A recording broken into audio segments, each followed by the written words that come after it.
On s'est connecté avec notre auditoire, on pratique la gestuelle, on a géré notre track, on a préparé notre message et maintenant on va porter notre voix. Qu'est-ce qu'on va faire avec cette voix? Regarde, il nous reste 1 minute, Xavier. Donc il va falloir qu'on soit très rapide sur cette voix-là. Qu'est-ce qu'on va faire? On va surtout faire attention à bien articuler. Aujourd'hui, on a une diction paresseuse.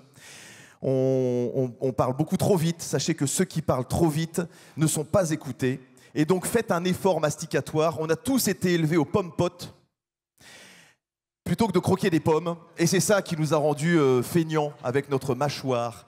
On ne vous reprochera jamais de parler plus fort, on ne vous reprochera jamais d'articuler davantage, on ne vous reprochera jamais de parler moins vite.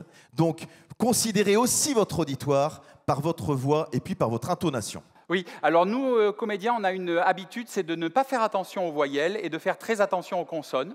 Je vous donne un exemple, j'avais une tirade qui était un peu compliquée, c'était dans une pièce qui s'appelle « Quelle famille ?» avec Jean-Pierre Castaldi, et c'était l'histoire de 3 générations, et les 3 femmes de chaque génération s'étaient enfermées. Et le beau-père arrive et me dit « Pour quelle raison ?» Et là, je lui sors cette tirade, et pour sortir cette tirade que je vais vous dire, je n'ai utilisé que la technique des consonnes.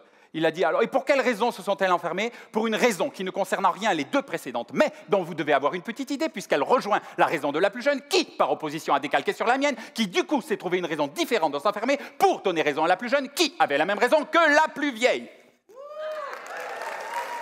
Voilà.